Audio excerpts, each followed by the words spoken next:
I felt the warmth spreading between my legs and knew instantly something was terribly wrong. The cramping had started an hour ago while I was building blocks with my 2-year-old son, but now blood was soaking through my jeans, pooling on the bathroom floor as I gripped the sink. My phone sat on the counter, and I grabbed it with shaking hands. The text to my husband came out in fragments. Bleeding, bad cramping, something's wrong with the baby. 3 dots appeared, disappeared, then appeared again. My heart hammered against my ribs as I waited for his response, watching more blood drip onto the white tile. We'd just seen the heartbeat yesterday. That tiny flicker on the ultrasound screen that made everything real, made our second child more than just a positive test. How bad? His message finally came through. I looked down at the growing stain on my jeans, at the tissue I'd passed that I couldn't bring myself to examine too closely. I think I lost it. The baby. I need you to come home. The reply took longer this time. It's my birthday lunch with the guys. Can it wait an hour? My hands trembled so hard I nearly dropped the phone. Can it wait? Like I was asking him to pick up milk, not telling him our baby might be dying inside me, might already be dead. Please, I'm getting dizzy. Connor is downstairs alone. Fine, leaving now. Be there in 30. I slid down the bathroom wall, my legs giving out as another wave of cramping seized my abdomen. Connor's laugh echoed from the playroom downstairs, oblivious to the fact that his little brother or sister was slipping away while he played with his trucks. The sound made everything worse, a reminder of what we were losing, what I was losing right now on this cold bathroom floor. 30 minutes. I could manage 30 minutes. I crawled to the shower, turned on the water, and tried to clean myself up enough to function. The bleeding wasn't slowing. If anything, it was getting worse. My head spun as I pulled on fresh clothes, my hands fumbling with the buttons on my shirt. I needed to get to Connor, needed to make sure he was safe while my body betrayed me. The stairs stretched impossibly long as I gripped the railing, each step sending fresh waves of pain through my pelvis. Connor looked up when I stumbled into the playroom, his face lighting up in that pure, uncomplicated joy that only toddlers possess. "Mama, look!" He held up 2 trucks he'd connected together. "That's wonderful, baby." My voice sounded hollow, even to my own ears. "Are you hungry? Let's get you some lunch." I moved through the kitchen like a ghost, spreading peanut butter on bread while my vision blurred at the edges. The clock on the microwave said 12:45. He should be here by now. Should have been here 15 minutes ago. Connor ate his sandwich at the kitchen table while I braced myself against the counter, phone clutched in my hand. No new messages. I tried calling. It rang 4 times before going to voicemail. "Hey, it's me. Where are you? I really need you here." The pain was intensifying, sharp and insistent, like my body was trying to expel every trace of the pregnancy we'd celebrated just yesterday. I made it through getting Connor down for his nap, somehow managing to read him his favorite book about the hungry caterpillar while blood soaked through the pad I'd put in my underwear. 1:15. Still no husband. Still no response to my 3 texts and 2 calls. I was sitting on the bathroom floor again when I heard the front door open. 1:30, an hour after he'd promised to leave. I didn't have the energy to stand, so I just called out, "Up here." His footsteps on the stairs were slow, casual, not the rushed steps of someone whose wife had been hemorrhaging alone for over an hour. When he appeared in the doorway, he was carrying a Tesco bag with beer bottles clinking inside. "Traffic was insane," he said, not meeting my eyes. "Had to stop for supplies since we're stuck home now." Something cold settled in my chest alongside the pain. Supplies? Yeah, figured if we're not going out tonight, might as well have something decent to drink. He finally looked at me, really looked at me, and his expression shifted slightly. "Christ, you look awful. Should we go to the hospital?" I wanted to scream, wanted to throw something at his oblivious face. Instead, I nodded, because my body was failing and I was terrified and I had no other choice. "Connor's napping. We need to take him with us." The emergency room was crowded and cold. I sat hunched in a plastic chair while my husband filled out forms, Connor squirming on his lap and asking repeatedly when we could go home. The bleeding had slowed, but not stopped. The cramping came in waves that made me bite my lip to keep from crying out. They took me back after 2 hours. The ultrasound tech's face told me everything before she spoke. The screen that had shown that beautiful flickering heartbeat yesterday now displayed only an empty sac. No movement, no life. "I'm so sorry," she said softly. My husband stood in the corner, scrolling through his phone, while I lay there with gel on my stomach and my second child officially pronounced dead inside me. He glanced up when the tech left, saw my tears, and sighed. "So that's it then? It's done?" I couldn't form words. Just nodded while tears streamed down my temples into my hair. The doctor confirmed what we already knew. Offered words about how common early miscarriages were, how we could try again in a few months, how my body would expel everything naturally. Sent me home with instructions to watch for hemorrhaging and signs of infection. We were in the car by 7:45. Connor had fallen asleep in his car seat, exhausted from the long, confusing afternoon. The sun was setting, painting the sky in oranges and pinks that felt obscene given what had just happened. My husband drove in silence while I stared out the window, feeling hollowed out and emptied. "So," he said as we turned onto our street, "about dinner." I turned to look at him, certain I'd misheard. "You said last week you'd make my favorite, that beef thing with the mushrooms." He pulled into our driveway, put the car in park. "I know today was rough, but it's still my birthday." The words hung in the air between us, impossible and yet completely real. I just lost our baby. I'd spent hours in the hospital having that loss confirmed. And he wanted his special birthday dinner. "I can't," I whispered. "I can't cook right now." "For fuck's sake." He said it under his breath, but I heard it clearly in the quiet car. Then, barely louder, "This bullshit ruined my birthday." Something snapped inside me. Something that had been bending and straining all day finally just broke clean through. "What did you just say?" "Nothing, forget it." He got out of the car, started unbuckling Connor from his seat. I climbed out on shaking legs, my body screaming in protest. "No." "Say it again. Say what you just said." "I'm not doing this now." He hoisted Connor onto his hip, our sleeping son's head lolling against his shoulder. "You stopped for beer." My voice was rising, shrill and unfamiliar. "I was bleeding, possibly dying, and you stopped for beer? Then you took an hour to get home when you were 30 minutes away. The traffic was bad, I told you. And now I'm a disgrace for not cooking you dinner on the day I lost our baby?" Finally looked at me, and his face was all irritation and inconvenience. "Don't be dramatic. These things happen. The doctor said it's common. Get out." "What?" "Get out of my house. Right now." I was shaking so hard my teeth chattered, but the words kept coming. "Take your birthday beer and get the hell away from me.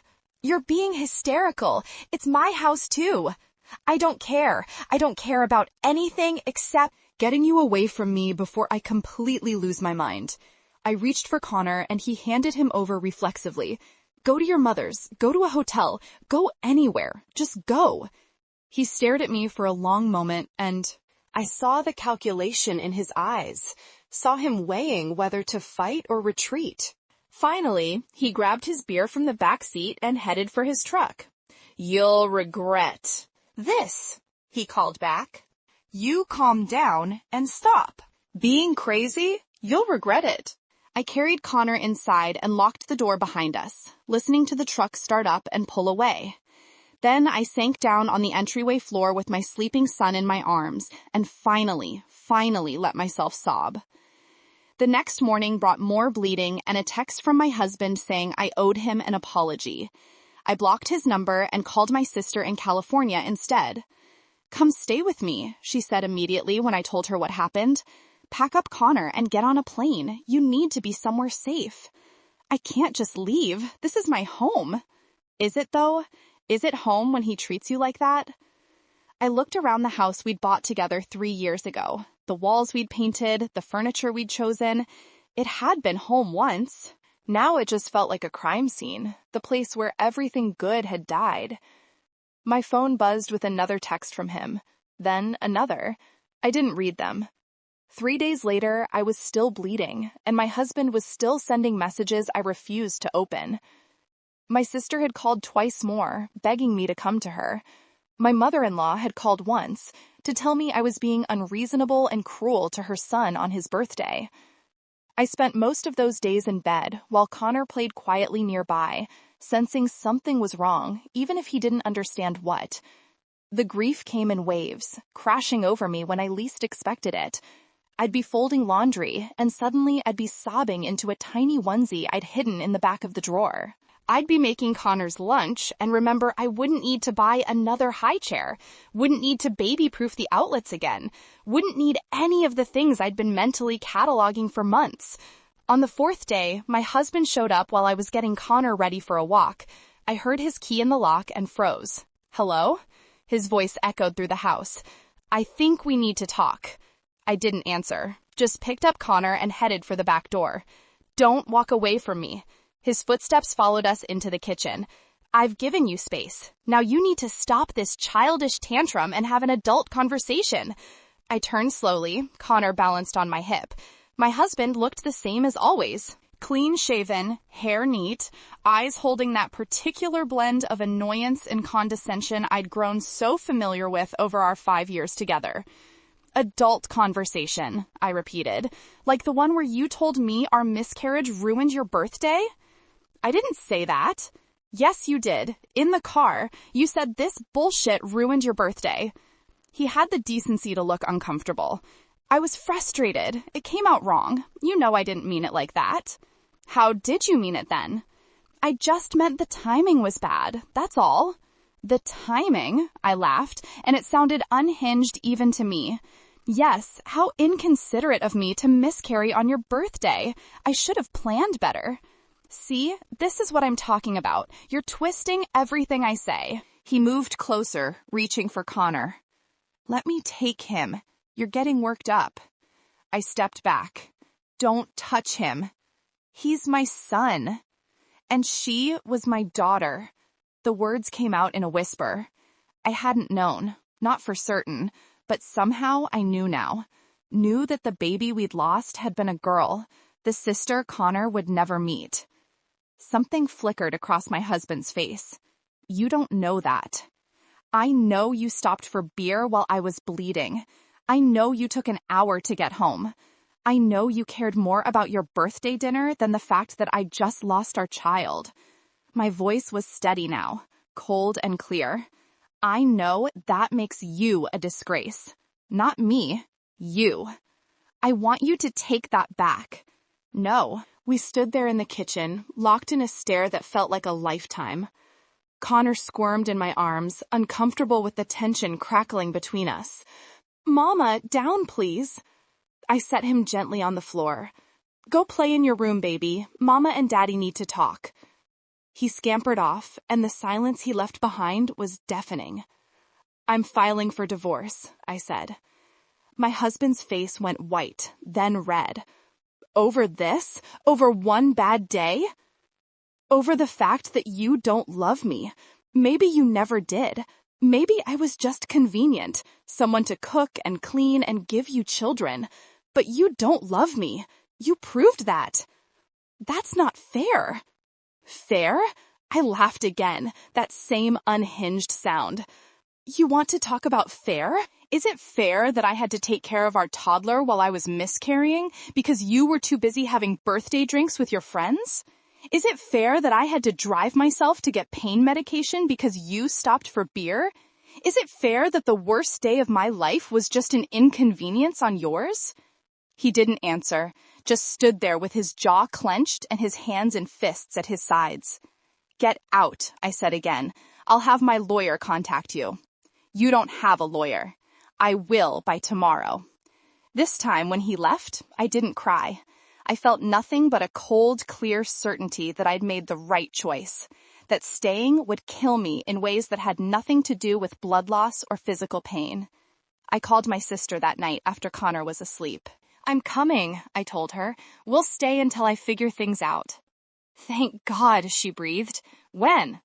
"As soon as I can book a flight." The next 2 weeks blurred together. Lawyer consultations, packing, explaining to Connor in toddler terms that we were going on a trip to see Auntie Sarah. My husband contested the divorce, of course, sent long emails about how I was overreacting, how we could work through this, how I was keeping his son from him. I didn't respond, just forwarded everything to my lawyer and kept packing. My body healed slowly. The bleeding stopped, the cramping faded. The grief didn't, but I learned to carry it differently. Not as a crushing weight, but as something sharp and precious, a reminder of the daughter I'd loved and lost. The day before our flight, my husband showed up one last time. "I'm sorry," he said through the closed door. "I'm sorry about what I said. I'm sorry I wasn't there for you. Please don't take my son across the country." I opened the door just enough to see his face. He looked tired, older somehow than his 27 years. "You weren't there when I needed you most," I said quietly, "and you never will be. That's not going to change. People make mistakes. Some mistakes are too big to come back from." He tried to argue, tried to push his way inside. I threatened to call the police, and he finally left, his truck spitting gravel as he peeled out of the driveway. Connor and I boarded the plane the next morning. He pressed his face to the window as we took off, watching our city shrink below us. I held his small hand and felt something loosen in my chest, something that had been locked tight since that terrible day in the bathroom. We were leaving. We were free. My sister met us at the airport with tears streaming down her face, pulling both of us into a hug that lasted several minutes. Her house was small but warm, full of sunlight and plants and space for us to heal. The divorce took 6 months. My ex fought for custody, but the texts I'd saved worked against him. The timeline of that day, documented in my frantic messages and his delayed responses. His own words about his birthday being ruined. The judge wasn't impressed. Connor and I built a new life in California, small and simple, but ours. I got a job at a bookstore, found a therapist who specialized in pregnancy loss, started to remember what it felt like to breathe without pain. Sometimes at night, I think about the daughter I lost, wonder what she would have looked like, sounded like, wonder if she would have had Connor's curls or my eyes. The grief hasn't gone away, but it's changed shape, become something I can live alongside rather than something that's living inside me, eating me alive. My ex sends child support checks and occasional emails asking to video call with Connor. I allow the calls. I'm not cruel, despite what his mother thinks. But I keep them short and supervised, and I never forget what he showed me about himself on the day our daughter died. Some people don't deserve second chances. Some betrayals are too fundamental, too revealing of character, and some of us have to lose everything before we find the strength to walk away. I'm one of the lucky ones. I walked away. I survived. And every day, Connor and I build something better from the ashes of what we lost. Let me know your thoughts in the comments below. Would you have given him another chance after that day?